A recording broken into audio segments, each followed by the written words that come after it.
Pulso económico del lunes que, como es tradicional, iniciamos echando la vista atrás a ver cómo le ha ido al IBEX 35 en la sesión de bolsa de hoy. Hoy cierre con subidas, 0,83 de avance. El índice general por encima de los 14.200, 14.221,6. Algunos valores han tenido hoy un día bastante significativo. Es el caso de Arcelor, la que más sube, 4,16. IAG, 3,29 de subidas, Indra 2,88 arriba. Y en el lado del rojo, poca cosa, en cualquier caso, para todas las que están en el rojo. Naturgy, la que peor, 0,53 abajo. Redeia, en segundo lugar, 0,48. Y en tercer lugar, Inditex, que pierde en la sesión 0,40.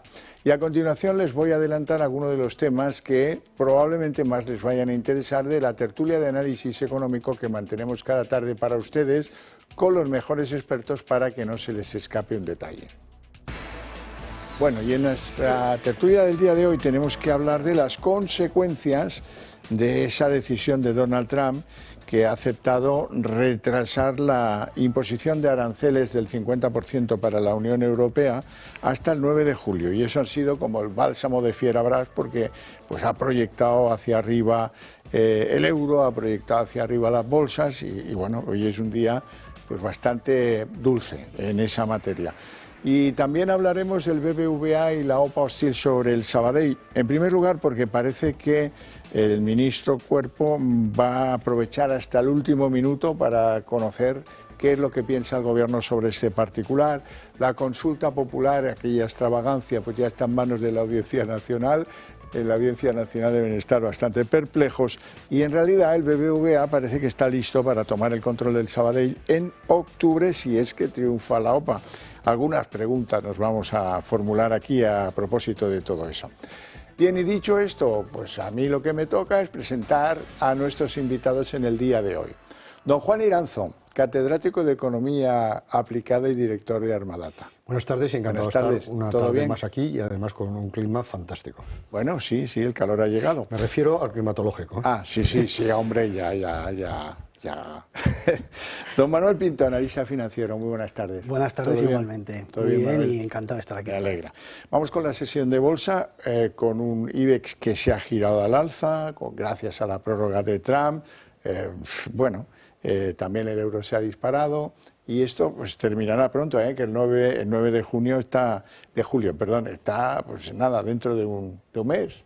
Como quien dice. Sí, totalmente. Aquel inversor que se acostó el jueves, no vio su cartera el viernes y se ha levantado hoy, pues vería los mismos niveles. Al final vivimos en un periodo en el que Donald Trump está marcando la agenda económica por trazo social, por sus tweets que va imponiendo y desde luego que para nosotros sigue la tónica que creemos que puede ocurrir en los próximos meses, esa pérdida de credibilidad por parte de Estados Unidos.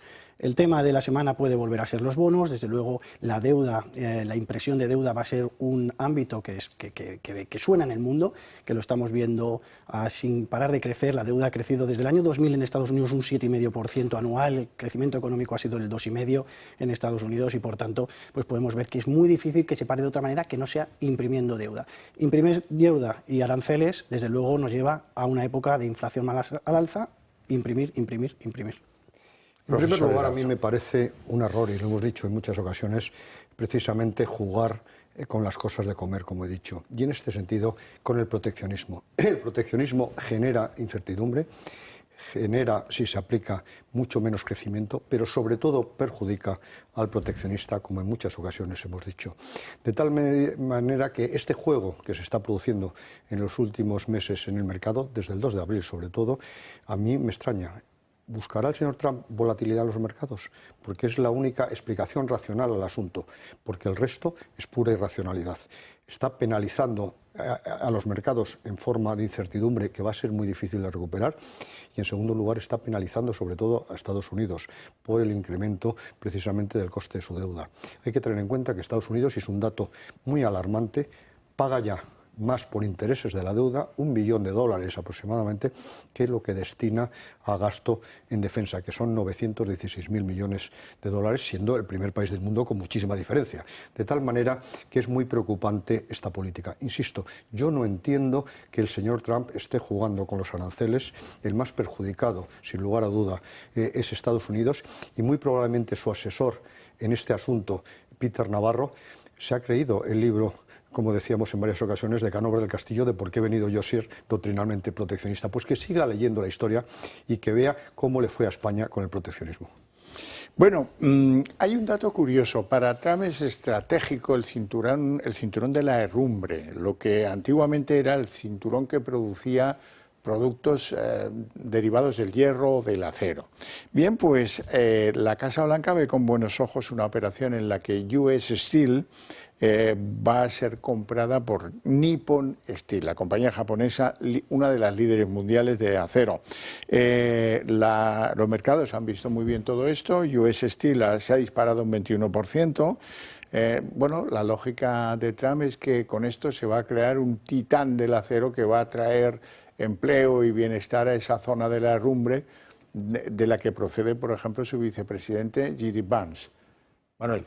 Bueno, la verdad es que todavía hay muchas dudas, ¿no? Porque llama la atención que una persona como Donald Trump permita ese tipo de movimientos corporativos cuando precisamente fue Joe Biden quien estuvo paralizando esta operación porque precisamente consideraban a United Steel un sector plenamente estratégico. De hecho, los aranceles del 25% del aluminio y del acero pues vienen a indicar precisamente que para Donald Trump también es un sector estratégico y que permita ese movimiento en el cual la compañía de las más relevantes a nivel histórico de acero en Estados Unidos sea adquirida por una empresa japonesa, llama la atención. Según Trump, va a incorporar hasta 70.000 nuevos empleos, la producción va a hacerse en Estados Unidos, va a provocar que haya un crecimiento en la zona. Vamos a ver, todavía hay muchas dudas. En Japón le han preguntado al gabinete político sobre esta operación, han dicho que esperan una formalidad, que hacerlo todo de manera formal, más que por Transsocial o por otros medios de canales digitales, y veremos a ver realmente, pero desde luego que para nosotros que sea más inversión en Estados Unidos penaliza realmente a la empresa que compra, que veremos a ver realmente en qué queda, ¿no? Y cómo le afecta a sus resultados económicos. Pues efectivamente, Trump tiene una serie de medidas de política económica claramente criticables, como acabo de hacer con los aranceles, pero tiene medidas de política económica muy positivas. Y en este sentido hay que recordar que la polémica de bajada de los impuestos que acabamos de tener los últimos días, a mí me parece muy positiva y que pueda aumentar la recaudación vía curva de Laffer. Y me parece muy positivo la apuesta que hace por la producción interna, pero de una manera liberal, es decir, permitiendo la entrada de capital extranjero. Y en este sentido hay que tener en cuenta que el sector del acero estaba bastante tocado, sobre todo hace unos años, consiguió levantar cabeza a partir de la obtención de petróleo y de gas mediante fracking, por tanto la obtención de energía barata, que es el input fundamental en la siderurgia, y a partir de ese momento inició una cierta mejora, pero esa mejora se puede ver claramente impulsado por un líder mundial, como es el caso de Nippon. Realmente creo que tiene su lógica, y además es verdad que ha puesto una serie de condiciones, que la sede social siga en Pittsburgh y que las factorías no cierren en Estados Unidos. Por tanto, sí que probablemente genere 70.000 puestos de trabajo por lo menos, porque hay que tener en cuenta que estamos hablando de una operación de compra de unos 14.100 millones de dólares, más una inyección importante de capital a una empresa, US Steel, que estaba bastante tocada. Por tanto, desde el punto de vista de la lógica económica, desde el punto de vista del liberalismo económico, tiene todo el sentido esa operación, frente a la postura de Biden, que en este caso era clarísimamente proteccionista y nacionalista. Bueno, en Europa, al mismo tiempo, en Europa hoy hay unas declaraciones de Sinkus, que es uno de los hombres del Banco Central Europeo, que ve un riesgo creciente, dice, de que la inflación se quede por debajo del 2%. O sea, no en el objetivo, sino por debajo. O sea, en definitiva, lo que ve es riesgo de deflación, cosa que yo creo que no se va a producir. ¿Por qué es tan peligrosa la inflación, pero también la deflación? Porque la deflación significa que los agentes económicos retrasan su toma de decisión, sobre todo de consumo, esperando que los precios sean más bajos. De tal manera que una deflación en Europa ahora sería enormemente preocupante, porque estamos creciendo bajo mínimos prácticamente. Pero, en cualquier caso, yo no creo que se vaya a producir esta circunstancia, máxime si se establecen algunos niveles, no sé cuántos, pero de aranceles. En cualquier caso, todavía hay ciertas tensiones inflacionistas, si bien es verdad que el mercado de la energía está claramente yendo en contra de la inflación, y esa es una buena noticia. Yo sinceramente no veo peligro de deflación, pero un crecimiento del IPC del 1% es más que aceptable. Yo me atrevería a decir que es muy positivo.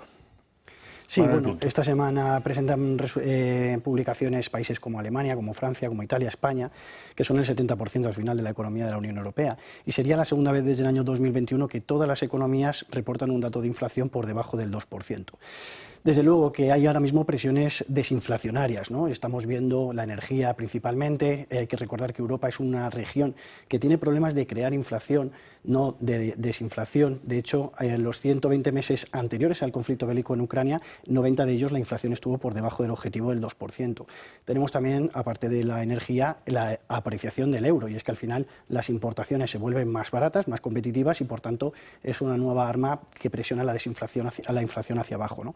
Vamos a ver en los próximos meses también la posible llegada de nuevos productos por parte de China, porque a pesar de los nuevos acuerdos con Estados Unidos, parece que los cargueros procedentes de China a Estados Unidos no están incrementando muchísimo su producción, ni además siguen yendo semivacíos, ¿no? Así que muchos productos por parte de Asia que podrían venir a Europa, precios más bajos, y por tanto es una presión a que la inflación siga bajando. En cualquier caso, como decía, al final inflaciones que podamos ver en el entorno del 1% no tienen ni mucho menos por qué ser malas, y eso incluso permite al Banco Central Europeo recortar los tipos de interés para intentar impulsar un crecimiento económico por debajo del 1%, y que si, según veamos los aranceles con Estados Unidos, podríamos ver datos en negativo.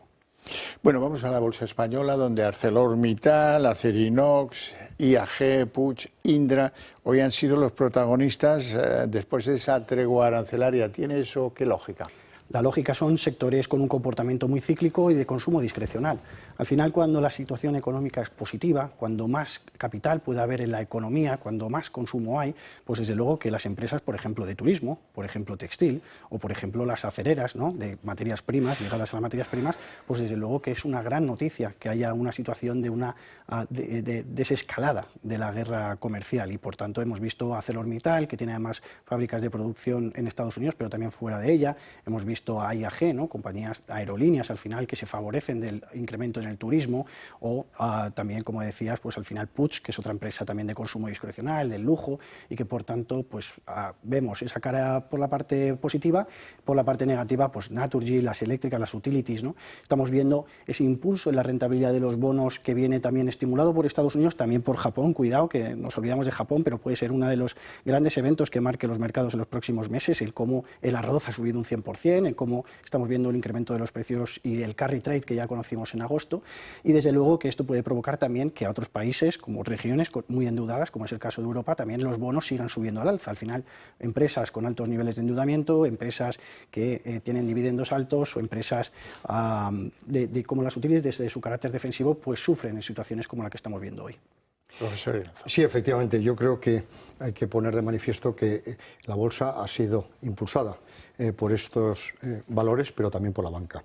Y yo creo que ese es un factor muy importante. Todos los bancos hoy han subido más del 1%, encabezados precisamente por el Sabadell y el BBVA, será casualidad. Pero ¿a qué ha respondido esa subida?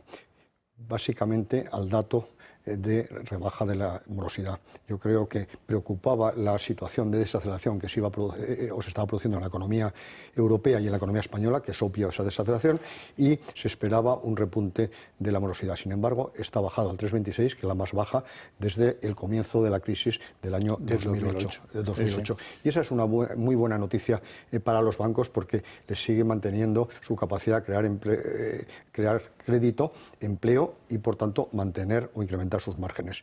Y luego, por otro lado, hay que tener en cuenta que se está beneficiando precisamente de sectores que han tenido alta morosidad en momentos de crisis y que en este momento están pasando una magnífica situación. Me estoy refiriendo al sector inmobiliario, en primer lugar, y luego algunos sectores de servicios que también tenían alta morosidad en el pasado. Por tanto, yo creo que desde el punto de vista estructural esa es una magnífica noticia, y que se ve favorecida por la bajada de tipos de interés que se ha producido y por las nuevas bajadas que se pueden producir, porque evidentemente las manifestaciones del consejero del Banco Central Europeo probablemente van a favor de la bajada de tipos frente a las dudas que se han planteado por parte de los gavilanes, de los más duros, los alemanes básicamente, que no querían nuevas bajadas de tipo de interés, por lo menos a corto plazo. La morosidad de la banca, que ha caído en marzo, son los últimos datos disponibles, al 3,21, lo más bajo desde finales del 2008. Sí, desde luego que es un dato magnífico. Yo, sin embargo, tengo dudas con la banca. Yo veo los datos reportados en el último trimestre y a pesar de que han reportado un beneficio de un crecimiento de un 27%, para mí no es tal. Sobre todo se debe a deterioros, a provisiones, a que han publicado los datos de impuestos de manera... El año pasado lo publicaron todo en el mismo trimestre y este año lo van a hacer más lineal. Entonces, bueno, pues vemos Banco Central Europeo recortando tipos, una situación de desequilibrio económico en el que veremos cómo queda la situación comercial, pero yo tengo la sensación de que entre Estados Unidos y la Unión Europea va a haber un arancel superior al 10% y va a ser uno de los países que más sufra porque está llegando a la mesa en los últimos y aparte ya hemos conocido a Donald Trump en diferentes ocasiones criticar el nacimiento de la Unión Europea. Sí. En cualquier caso, como digo, pues al final vamos a ver pros y contras, la morosidad parece que está bajando, veremos a ver la actividad, el crédito, los préstamos, también la banca de inversión, las comisiones cobradas por la volatilidad de los mercados, si consiguen compensar esa caída en el margen de intereses.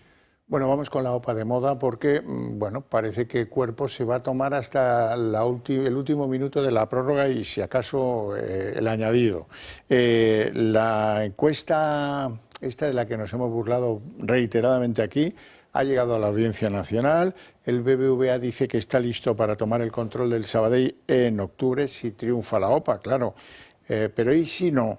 ¿Y si no? Pues ¿qué va a pasar en el BBVA si no?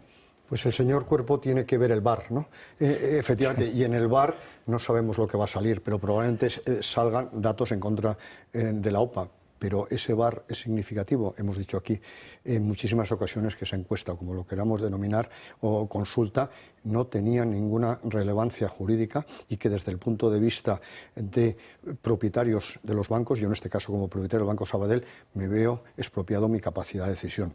Dicho lo cual, yo estoy en contra como propietario del Sabadell de esa fusión, porque ¿qué es lo que busca el BBVA? Y hay que repetirlo en infinidad de ocasiones.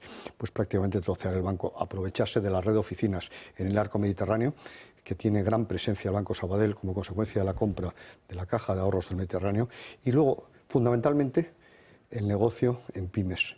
Que además no estoy tan seguro que el BBVA lo vaya a hacer bien en pymes, porque precisamente los requisitos para conceder créditos, y lo digo también por experiencia propia por parte del Banco Sabadell, eran o estaban muy vinculados al proyecto industrial. Sin embargo, el BBVA pide todo tipo de garantías personales, etcétera. De tal manera que tampoco estoy tan seguro que se va a beneficiar la pyme de esa fusión. Y luego, por otro lado, es que yo creo que no se va a producir. Y por tanto, la pregunta es, ¿y si no se produce? ¿Qué? Y si no se produce, pues cada uno va a seguir por su lado, pero probablemente se pedirán responsabilidades a los máximos dirigentes del BBVA. Y realmente esto ha sido una decisión firme de su presidente. Por tanto, algo tendrá que explicar a sus accionistas, es decir, a los propietarios del banco. Manuel Pinto. Sí, totalmente de acuerdo en que los accionistas de Sabadell, desde mi punto de vista, deberían de tener la oportunidad de decidir si es conveniente o no acudir a esta OPA. Discrepo un poco en cuanto a, para mí, el sentido del movimiento. Tiene todo el sentido para mí el movimiento por parte de BBVA y tendría también sentido el movimiento por parte de los accionistas de Sabadell. Al final te unes a una entidad, para mí, muy bien diversificada, en la que considero que México es uno de los países con un mayor crecimiento, no solo que ha tenido en los últimos años, que uno puede ver la bolsa de valores mismamente, ver un crecimiento que casi se compara incluso con el del propio Estados Unidos, la cercanía demográfica a la primera potencia mundial la ha favorecido, vemos un mercado laboral con una edad y un cambio poblacional que no se está dando como en otros países de mercados desarrollados, la edad media puede estar rondando 35 o 40 años, todo el mundo hablaba sobre una recesión técnica, ha conseguido solventarla y ha crecido un 0,3%, no es para tirar cohetes, pero es mejor de lo que se esperaba, y el Banco Central tiene todavía muchas posibilidades de seguir recortando tipos de interés porque están ahora mismo no en el 2%, sino en el 8,5%.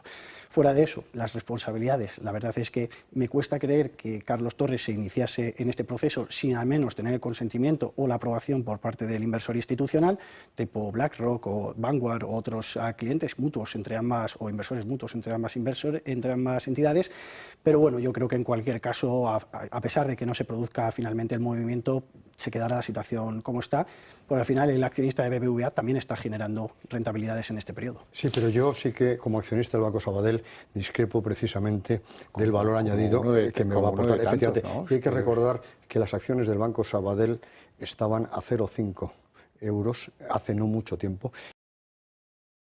que el Banco iniciara un camino probablemente obligado, absolutamente solo y huérfano, que llevó a cabo un saneamiento muy importante de sus activos, que llevó a cabo una salida, una desinversión muy importante en aquellas actividades que le generaban graves problemas, especialmente en el Reino Unido, y que ahora es uno de los bancos más brillantes, tal y como dice el propio mercado, porque ahora las acciones están, hoy creo que ha cerrado a 2,8. De tal manera que los que creemos claramente en el mercado, creemos que este está reconociendo la gestión que se ha llevado a cabo del Sabadell. Sí, sí. Y por tanto, yo tengo grandes dudas que el Sabadell, después de haberse reestructurado, vaya a mejorar sensiblemente dentro del grupo BBVA. Yo creo que más bien se puede producir la situación contraria. Bueno, ¿cómo funciona este país? Pues lo demuestra la reunión que ha tenido lugar entre Murtra, el presidente de Telefónica, Moncloa y Vodafone para poner en marcha, para activar, para poner en pie la fusión de Movistar y Vodafone. ¿Quién manda en eso, las empresas o la Moncloa? Esa es la pregunta que nos hacemos. Mi maestro, el difunto profesor Velarde, calificaba algunas de estas decisiones de capitalismo de amigos, de amiguismo. Y esto es en gran medida lo que se está produciendo, pero sobre todo encabezado por el sector público, que quiere introducirse en casi toda la actividad económica, de tal manera que bajo el argumento de crear campeones nacionales, grandes empresas, etcétera, lo que pretende es controlar la mayor parte de la actividad económica en este país, de tal manera que aprovechando la debilidad de Vodafone en España, pues sí que propone la fusión. Pero ¿quién la organiza? Clarísimamente el Gobierno a través de su participación en Telefónica. Participación que no tiene ninguna lógica desde el punto de vista del libre mercado, desde el punto de vista del capitalismo y que aquí hemos criticado en muchas ocasiones. Pues en este caso también el Gobierno tendría una posición relevante en Vodafone. ¿Y esa fusión qué problema puede tener? Que se reduzca significativamente la competencia en el sector. Y eso no es nada positivo para los usuarios, evidentemente. Sí, totalmente de acuerdo, pero al final es una tónica que estamos viendo en general en España. Hay que ver más o menos el porcentaje de directivos y del IBEX 35, ¿no? que están puestos a dedo prácticamente y que podríamos nombrar incluso el 30-40% de la actual dirección del IBEX 35. ¿no? Y al final pues entran muchas dudas, mientras que no dejas fusionarse a BBVA y Sabadell, sí que dejas por otro lado a Orange, a Vodafone y Telefónica. ¿no?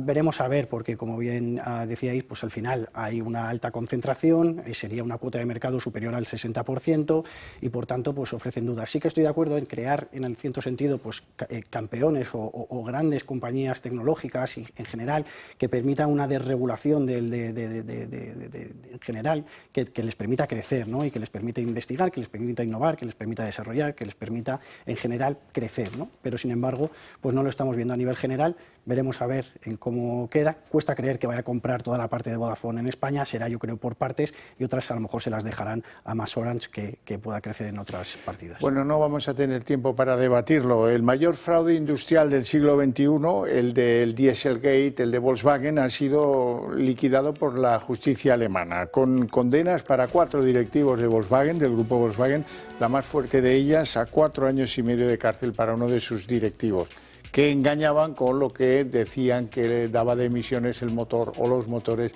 del grupo Volkswagen.